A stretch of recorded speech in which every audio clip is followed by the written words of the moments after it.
Hansi Flick les amis, j'espère que vous allez bien. On continue de parler de lui parce qu'en tout cas, c'est confirmé. Il est au Barça. Il a été officialisé hier par le Barça et prendra l'équipe du coup au mois de juillet. Ça nous laisse le temps. Ça nous laisse du temps à nous de mieux le connaître, de les découvrir et d'en apprendre un peu plus sur lui. Du coup, je voulais faire une vidéo classique et faire découvrir au maximum de monde 5 choses à savoir sur Hans-Dieter Flick. Mais 5 choses vraiment pertinentes et intéressantes. Pas des informations banales, sans sel et sans saveur. Genre le mec, il est né en 1942, il a frappé une hôtesse de l'air, il a mangé un singe. Non, là on veut du concret, des choses qui seront intéressantes pour l'avenir du Barça. Ou alors des petits faits qui nous permettent d'en savoir un peu plus sur Hansi Flick parce que finalement on ne le connaît pas forcément beaucoup. 18 mois avec le Bayern Munich, 2 ans avec la Mannschaft, 2-3 documentaires par-ci par-là. Certains pensent qu'il est surcoté, d'autres sous-coté. Et bah c'est le moment de vous faire votre propre avis. La première chose à savoir d'Hansi Flick, c'est qu'il a un bilan de 81% de victoires avec le Bayern Munich lors de son passage.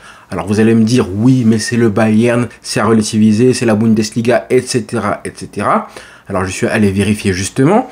Déjà, il faut savoir qu'il a le meilleur pourcentage de l'histoire du club pour un entraîneur qui a coaché plus de 50 matchs. Il a dirigé 86 matchs pour 70 victoires. C'est mieux que Pep Guardiola quand même lors de son passage au Bayern entre 2013 et 2016. Pep affichait un bilan de 77% de victoire, tout comme Jupp Heynckes, lui aussi à 77%, le coach du Bayern à l'époque de 2013 quand ils ont pris la C1 aussi.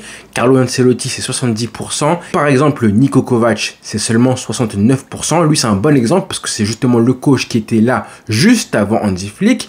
Et lui, il avait exactement la même équipe que le nouveau coach du Barça. Et justement, on se rappelle que c'était très compliqué pour lui, que le club était en crise. Donc, qu'on passe d'un club qui était en crise avec Niko Kovac au meilleur bilan statistique en termes de pourcentage de victoire de l'histoire du Bayern Munich. En plus, c'est pas comme si c'était avec des rencontres gagnées qui n'ont pas servi à prendre des trophées. C'est évidemment la période où tu as gagné un sextuplé. Donc, Hansi Flick, à son crédit, il a à la fois la meilleure saison du club, de l'histoire du club, mais aussi évidemment le meilleur bilan statistique de l'histoire du Bayern Munich. 81,17% de moyenne, même au Barça, le record c'est 76%. Et c'était Luis Enrique entre 2014 et 2017. Deuxième chose à savoir, c'est qu'Hansi Flick serait un entraîneur qui aurait conçu, en tout cas qui utiliserait une énorme base de données sur les jeunes joueurs pour connaître leur qualité et leur progression en carrière. C'est l'un des premiers entraîneurs allemands à avoir utilisé ce genre de base de données-là, c'était à la fin des années 2000, c'était à la demande de Joachim Löw. Ils sont arrivés à la tête de la Mannschaft en 2006 et ça a permis ensuite de créer une génération de cracks. Après seulement quelques années en sélection ensemble,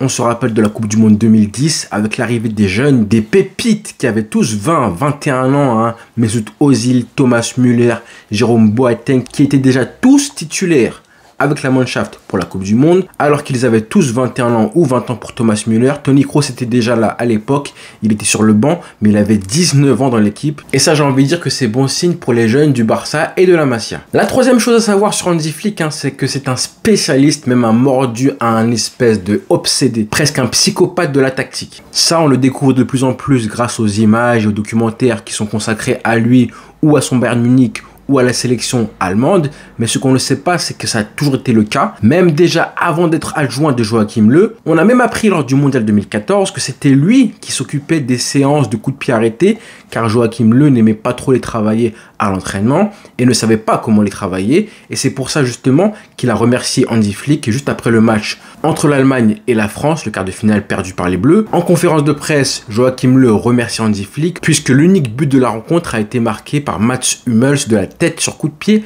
arrêté. Donc un spécialiste de coups de pied arrêtés pour le Barça, je pense qu'on en aurait largement besoin. Et d'ailleurs, on en a vu un aperçu dans le documentaire Amazon Prime consacré au Bayern Munich d'Hansi Flick. On le voit justement à l'entraînement pendant le Covid, je crois, où on voit le coach allemand ramener une machine assez particulière qui peut envoyer des ballons à 30 mètres de, voire 40 mètres de loin. Le but, c'est évidemment de travailler les coups francs, les corners, etc. Sauf qu'il a du mal à la régler et du coup, elle envoie les ballons un peu trop fort. Et si vous remarquez bien, la meilleure période de la Mannschaft de Joachim Löw, ça correspond presque exactement à la présente Hansi Flick. À ses côtés, ils sont arrivés en 2006 avec Joachim Löw après le mondial en Allemagne. Et après ça, ça a été finale en 2008 à l'Euro, demi-finale de Coupe du Monde en 2010, demi encore une fois à l'Euro 2012, Coupe du Monde et le titre en 2014. Hansi Flick quitte son poste après ça.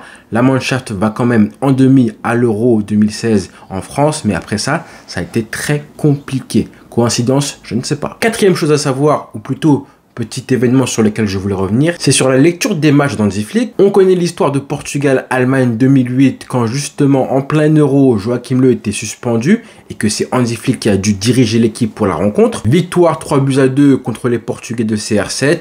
Après le match, Joachim Löw en conférence de presse avait loué les qualités d'Hansi Flick en disant qu'il avait été génial pendant la rencontre, que Flick avait fait les corrections tactiques en plein match tout seul, qui avaient été en plus toutes correctes, comme par exemple d'avoir replacé Michael Ballack plus bas au milieu du terrain pour anéantir le pressing que les Portugais leur mettaient en fin de match pour égaliser. Petite histoire sympa parce que j'aime bien le principe du fait que ton équipe est dominée, tu mets le score d'un but, il reste pas beaucoup de temps. Beaucoup de coachs auraient mis un joueur pour bétonner, un défenseur en plus, mais lui a préféré faire descendre son numéro 10, qui a un petit peu plus de ballon que les autres, pour essayer d'aider à la conservation du ballon. Et du coup, logiquement, de tenir le score et de subir un peu moins de vagues. Et cinquième chose à savoir sur Hansi Flick, c'est évidemment que c'est un grand fan de Pep Guardiola. C'est un de ses modèles. Ils n'ont pas travaillé ensemble, mais se sont côtoyés quand justement Pep était entraîneur du Bayern Munich. Pendant ce temps-là, Hansi Flick était adjoint à la Mannschaft. Il s'apprécie énormément. Il y a eu des mots, un tweet, pas mal de déclarations, de vidéos où on voit Guardiola dire à quel point il appréciait le travail d'Hansi Flick. Il avait aussi félicité Hansi Flick quand il avait réussi à être le deuxième homme après lui-même à réaliser le sextuplé en 2020. Et lors de la Coupe du Monde 2014, alors qu'il était adjoint de Joachim Löw encore une fois et que la Mannschaft roulait sur le mondial, Hansi Flick a réalisé une interview pro Bild. Après le premier match d'ouverture face au Portugal, victoire 4-0, démontada totale, tout le monde commençait à analyser le jeu de l'Allemagne et les comparaisons avec le Bayern de Guardiola qui était justement à la tête de l'équipe à l'époque commençaient à se faire de plus en plus. Et après la rencontre, Hansi Flick parlait de l'Allemagne et il avouait ceci: nous n'avons pas de grande différence avec la philosophie du Bayern de Guardiola. Nous sommes même très proches, mais nous la mélangeons avec l'idée de venir plus rapidement au but. Ça, personnellement, j'aime beaucoup, moi. Possession, oui, mais il faut venir vite au but. Les deux hommes se connaissent très bien et on sait même qu'ils se sont vus, apparemment, il y a 3 mois de ça. Le média Relevo déclare que les deux hommes se sont même rencontrés en février dernier à Manchester.